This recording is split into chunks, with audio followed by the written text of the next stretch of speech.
Good morning, students. Today we will discuss about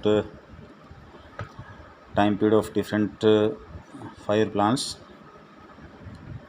First 5-year plan was introduced in from 1951, April 1951 to 1956, and main objective are increase in agricultural production and equitable distribution of production.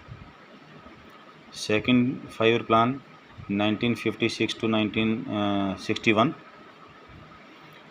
main objectives were increase in industrial production and developmental activity of, or we can say development of heavy industry के अंदर जो large scale industries हैं, basic industries हैं, वो आती हैं. और third 5-year plan है 1961 to 1966. Major objectives were self sufficiency in food grain, कि आपको पता है कि 1968 में जो है ग्रीन रेवोल्यूशन आया था. तो थर्ड 5-year प्लान का मेन मोटो क्या था कि फूड ग्रेन्स के केस में हमें दूसरों पे डिपेंड नहीं रहना है. सेल्फ सफिशिएंसी के लिए हमें फूड ग्रेन प्रोडक्शन इंक्रीज़ करनी है. उसके बाद एम्प्लॉयमेंट अपॉर्चुनिटी इंक्रीज़ करना एक मोटो था, और इनइक्वलिटी ऑफ इनकम को रिड्यूस करना है. Hours total income should be distributed properly from equal proportion. उसके बाद में बीच में गैप आया. 3-1-1 ईयर की प्लान बनी 1966 टू 1969. उसके बाद फोर्थ 5-year प्लान थी 1969 टू 1974. इसमें जो है इसका मेन टारगेट था प्राइस स्टेबिलिटी, और जो ग्रोथ प्रोसेस है उसको एक्सीलरेट करना, उसको बूस्टअप करना, उसको स्पीड अप करना. प्रोडक्शन इंक्रीज करके करें, जीडीपी का लेवल इंक्रीज करके करें, प्राइस स्टेबिलिटी करें. प्राइस स्टेबिलिटी कब हो सकती है? जब मार्केट डिमांड और मार्केट सप्लाई, मार्केट डिमांड के अकॉर्डिंगली मार्केट सप्लाई होगी, डिमांड के अकॉर्डिंगली जीडीपी होगी, तभी हम प्राइसेस को स्टेबल कर सकते हैं. उसके बाद फिफ्थ 5-year प्लान है 74 टू 79. इसका मेन टारगेट था कि जो वीकर सेक्शन है सोसाइटी का, उसका जो लिविंग स्टैंडर्ड है उसको रेज करना, उसको इंक्रीज करना, चाहे एम्प्लॉयमेंट अपॉर्चुनिटीज इंक्रीज करके करें, चाहे उनको जो है इकोनॉमिक असिस्टेंस दे के करें. उसके बाद सिक्स्थ 5-year प्लान है 1980 टू 1985, और इसकी जो मेन टारगेट थे रिमूवल ऑफ पॉवर्टी और reduction of inequality of income और development of infrastructure. There are 2 types of infrastructure, social infrastructure and economic infrastructure. Economic infrastructure में हम क्या लेते हैं? इकोनॉमिक इंफ्रास्ट्रक्चर में बैंकिंग है, कम्युनिकेशन है, ट्रांसपोर्टेशन है, इरिगेशन है, ठीक है. और सोशल इंफ्रास्ट्रक्चर में एजुकेशन और हेल्थ को लेते हैं. तो इंफ्रास्ट्रक्चर हमारा मजबूत होना चाहिए अगर हम प्रोडक्शन इंक्रीज करना चाहते हैं, अगर हम जीडीपी इंक्रीज करना चाहते हैं. सेवन्थ 5-year प्लान थी 1985 टू 1990. इसमें इसका मेन टारगेट था to increase employment opportunity and to increase agricultural productivity. पर एकड़ पर हेक्टेयर प्रोडक्टिविटी कैसे हम इंक्रीज कर सकते हैं? हाइल्डिंग वैरायटी सीड्स और जो लेटेस्ट टेक्नोलॉजी का यूज़ हमने एग्रीकल्चर सेक्टर में किया. उसके बाद 1992 8th 5-year प्लान का टाइम पीरियड क्या था? 1992 टू 1997. इसका मेन टारगेट था fuller utilisation of man power. हमारे पास ह्यूमन रिसोर्सेज की कमी है तो फुलर यूटिलाइजेशन की है. उनकी जो है जो वर्किंग कैपेसिटी उसका यूज़ प्रॉपर यूज़ की है. और उसके बाद एलिमेंट्री एजुकेशन का जो है यूनिवर्सलाइजेशन करना, उसको ज़्यादा से ज़्यादा लोगों तक पहुंचाना. एलिमेंट्री के अंदर जो है अप टू 5 आता है. और स्ट्रेंथनिंग द इंफ्रास्ट्रक्चर, इसमें फिर टारगेट ले लिया है इंफ्रास्ट्रक्चर का, इंफ्रास्ट्रक्चर को मजबूत करना. 9th 5-year प्लान का टाइम पीरियड था 1997 टू 2002. इसका मेन टारगेट था agriculture and rural development growth with price stability, कि इन्फ्लेशन की कॉस्ट पे हम ग्रोथ नहीं करना चाहते हैं, प्राइस स्टेबिलिटी के साथ ग्रोथ करना चाहते हैं। और जो ग्रोथ ऑफ पॉपुलेशन है, यानी पॉपुलेशन एक्सप्लोजन के ऊपर चेक लगाना, पॉपुलेशन कंट्रोल करना। 10th 5 प्लान का टारगेट था, टारगेट से पहले टाइम पीरियड है 2002 to 2007। इसमें क्वालिटी ऑफ लाइफ को इम्प्रूव करना, बेटर हेल्थ फैसिलिटीज़ प्रोवाइड करना, बेटर एजुकेशन फैसिलिटीज़ प्रोवाइड करना, और जो है कंजम्पशन का लेवल इंक्रीज करना, और इनइक्वलिटी है उसको रिमूव करना, इनइक्वलिटी ऑफ इनकम, और जो है उसको ग्रोथ के प्रोसेस में उसको इंक्लूड करते हुए इनइक्वलिटी को रिड्यूस करते हुए हमें जो है ग्रोथ इंक्रीज करनी है। हमने जो है ऐसा नहीं करना है कि जीडीपी का लेवल तो इंक्रीज कर लिया, ग्रोथ इकोनॉमिक ग्रोथ तो अचीव कर ली, लेकिन इनइक्वलिटी ऑफ इनकम को कंट्रोल नहीं कर पाए। Our total income is concentrated in certain hands. 11th 5 plan का टाइम पीरियड है 2007 to 2022। इसका टारगेट था multiple targets covering not only growth but also poverty reduction. तो इसमें जो है हम पॉवर्टी रिडक्शन के साथ जो है डिफरेंट टारगेट्स को कंप्लीट करेंगे, ग्रोथ प्रोसेस को कंप्लीट करेंगे, और इम्प्रूविंग क्वालिटी ऑफ एजुकेशन, जो एजुकेशन की क्वालिटी है पब्लिक हेल्थ सर्विसेज के साथ, पब्लिक हेल्थ सर्विसेज और क्वालिटी ऑफ एजुकेशन को इम्प्रूव करना, green revolution, second green revolution की स्ट्रेटेजी बनाना, और जो है जो जॉब क्वालिटी है उसको इम्प्रूव करना, और एनवायरनमेंट को प्रोटेक्ट करना। 12th 5 प्लान का टाइम पीरियड है 2012 to 2017, और इसका मेन टारगेट है, मेन ऑब्जेक्टिव है faster sustainable and more inclusive growth. हमें जो है जो इकोनॉमिक ग्रोथ है वो इन तीन चीज़ों को, 2 चीज़ों को इंक्लूड करना है। हमें इकोनॉमिक ग्रोथ को स्पीड अप भी करना है और सस्टेनेबिलिटी के साथ करना है। प्रेजेंट जनरेशन की ग्रोथ को फ्यूचर जनरेशन की कॉस्ट पे नहीं करना है। ओके, अब बात आती है कि उससे अगला टॉपिक करने से पहले आपको बताना चाहिए कि 13th 5 प्लान का टाइम पीरियड क्या है 2017 to 2022। अगले साल अप्रैल तक जो है 13th 5 प्लान चलेगी। अब 1991 में जो इकोनॉमिक पॉलिसी बनी थी, न्यू इकोनॉमिक पॉलिसी बनी थी, उसकी फीचर्स क्या हो सकती हैं। 1951 to 1991 जो है क्या चेंजेज आए।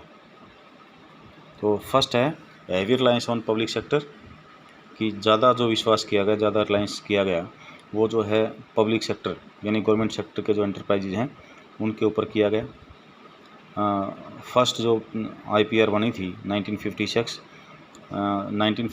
की जो पॉलिसी थी, इंडस्ट्री पॉलिसी थी, उसमें 17 इंडस्ट्रीज़ जो है पब्लिक सेक्टर के लिए रिजर्व थी, और जो है 12 इंडस्ट्रीज़ जो है प्राइवेट सेक्टर के लिए रिजर्व थी।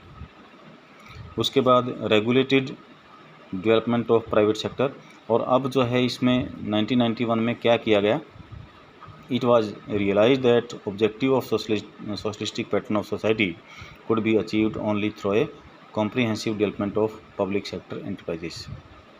1956 के कंपैरेटिवली अब जो है, अब ये जो इंडस्ट्रीज़ हैं, इंडस्ट्रीज़ प्राइवेट सेक्टर को ज़्यादा दे दी गई। यहाँ ऊपर क्या लिखा है कि industry policy 1956 as many as 17 industries were reserved for public sector as 12 industries were marked for private sector. ठीक है, तो regulated development of private sector को इम्पोर्टेंस दी गई। प्राइवेट सेक्टर का जो है प्राइवेट सेक्टर के डेवलपमेंट के लिए उसका कंट्रीब्यूशन है वो इंक्रीज़ करने के लिए जो है प्राइवेट सेक्टर का कंट्रीब्यूशन इंक्रीज़ करने के लिए प्राइवेट सेक्टर के ऊपर जोर दिया गया। उनको जो है इकोनॉमिक असिस्टेंस दी गई। Similarly monopolies and restrictive trade policy practices 1969 placed several restrictions on the expansion of existing industries in private sector. Regulated development of private sector was to ensure that there was no concentration of economic power in private hands. कि अब 1991 policy के accordingly private sector के हाथों में हमारी जो economic power है वो नहीं रहेगी। Production of small scale industries and regulation of large scale industries, और इसके अकॉर्डिंगली 1991 की पॉलिसी के अकॉर्डिंगली हमने स्मॉल स्केल इंडस्ट्रीज़ और लार्ज स्केल इंडस्ट्रीज़ को प्रोटेक्ट करने के लिए एक कानून बनाया, monopolistic and restrictive trade practice act.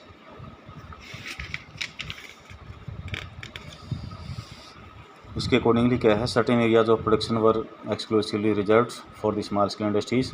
Small scale industries को प्रोटेक्ट करने के लिए स्मॉल स्केल इंडस्ट्रीज़ के लिए कुछ एरियाज़ जो है कुछ प्रोडक्ट्स रिजर्व कर दिए गए कि वो जो प्रोडक्ट्स हैं वो सिर्फ स्मॉल स्केल इंडस्ट्रीज़ ही प्रोड्यूस कर सकती हैं, लार्ज स्केल इंडस्ट्रीज़ नहीं कर सकती।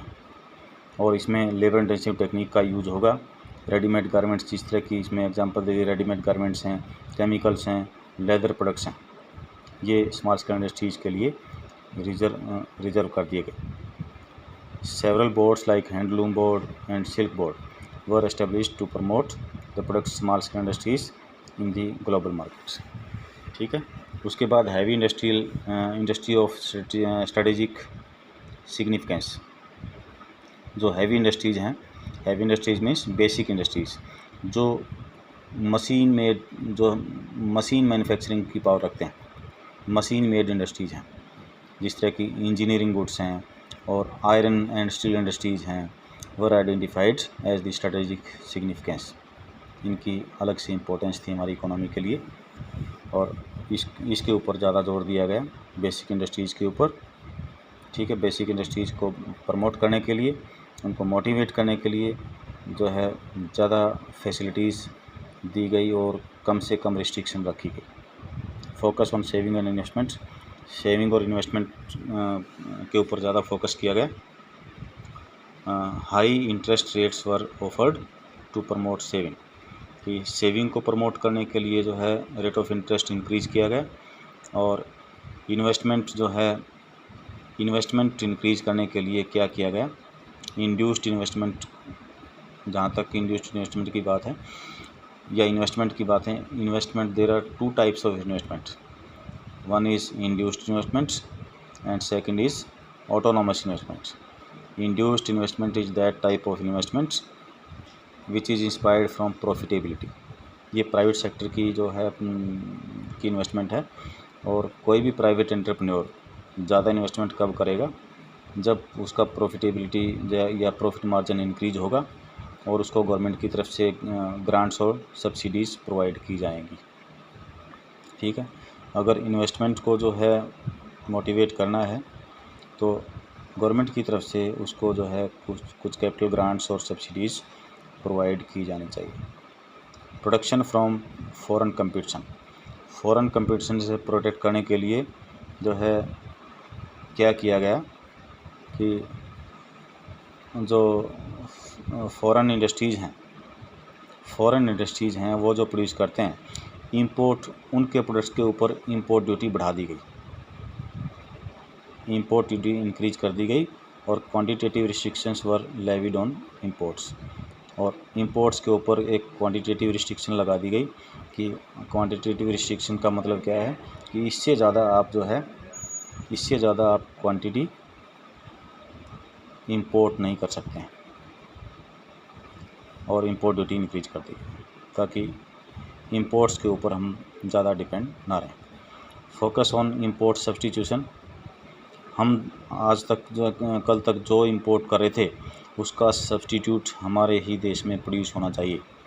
इंपोर्ट सब्स्टिट्यूशन के ऊपर ज़्यादा फोकस किया गया, सेल्फ सफिशिएंसी के ऊपर ज़्यादा फोकस किया गया, और फॉरेन कैपिटल को कम से कम जो है फॉरेन कैपिटल के ऊपर डिपेंड रहें, उसके ऊपर रिस्ट्रिक्शन लगा दी गई। फॉरेन डायरेक्ट इन्वेस्टमेंट FDI को प्रमोट किया गया, एफडीआई को कंट्रोल जो है कंट्रोल करने के लिए, उसको रेगुलेट करने के लिए एक कानून बनाया गया जो है उसके लिए foreign exchange regulation act FERA, loans from board for according to high priority then FDI. इसके अकॉर्डिंगली जो है अब्रॉड से जो लोन है, लोन को जो हाई प्रायोरिटी दी गई एफडीआई के कंपैरेटिवली। एफडीआई में तो एमएनसीज को प्रमोट करते हैं और एमएनसीज का जो है एमएनसीज यहाँ पर आएंगी तो हमारी मार्केट के ऊपर एमएनसीज का जो है ज़्यादा कंट्रोल रहेगा। इससे अच्छा है कि हम जो है अदर कंट्रीज से हम लोन लेके खुद के लेवल पे इन्वेस्ट करें। This was to minimise economic control of domestic market. इससे क्या होगा, इससे फॉरेन इन्वेस्टर्स का हमारी मार्केट के ऊपर कम से कम कंट्रोल रहेगा। Centralised planning, programmes of growth and development at the state of level were aligned to centralised planning. हम जो है जो सेंट्रल गवर्नमेंट की तरफ से जो प्लानिंग्स होती हैं उन प्लानिंग्स को इम्प्लीमेंट करें। That is the objective of growth as specified at the state level, did not contradictory with the overall strategy of growth as specified in the 5 year plans. एक जो है 1991 के लिए एक सेंट्रलाइज्ड प्लानिंग बनानी गई 5 ईयर प्लान के comparatively. उसका जो पर्पज़ है, उसका मेजर पर्पज़ जो है ग्रोथ है, इकोनॉमिक ग्रोथ है, जीडीपी ग्रोथ है, और कोई नॉन डेवलपमेंटल एक्टिविटीज़ के लिए वो नहीं बनाई जाती है। That's all for today.